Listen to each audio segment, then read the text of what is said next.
السلام عليكم ورحمة الله وبركاته. الآن نقوم بتدريب الخيل على عدم الخوف من الأصوات المزعجة. طبعا الخيل هذا خوف مرة لدرجة أنه يخاف من البرسيم، لما يجلس على البرسيم ويطلع صوت يخاف منه، فلذلك نبغى نعلمه على أصوات مزعجة بإذن الله. بس بس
الآن أحاول أحرك الصوت، كل ما أوقف أنا، كل ما أتحرك أحرك حتى يعرف إنه لو تحرك راح يزيد الصوت.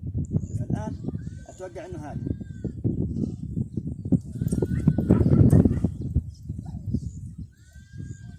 وقف أنا، وقف، يتحرك أتحرك أنا.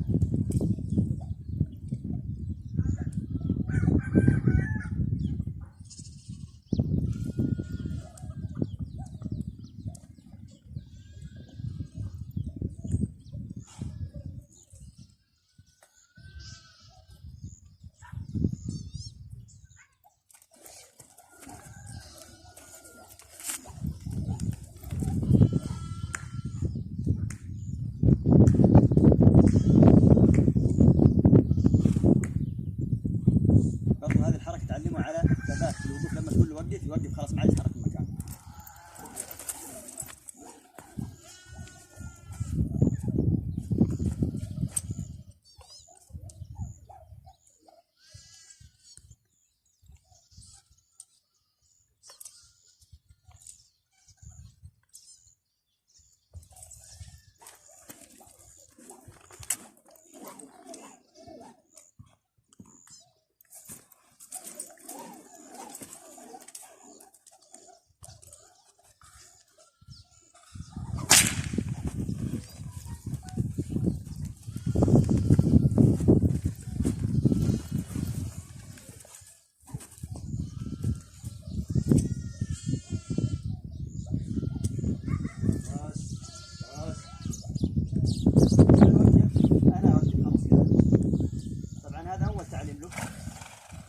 إن شاء الله الأيام الجاية حيطمن له أكثر وأكثر. السلام عليكم ورحمة الله وبركاته.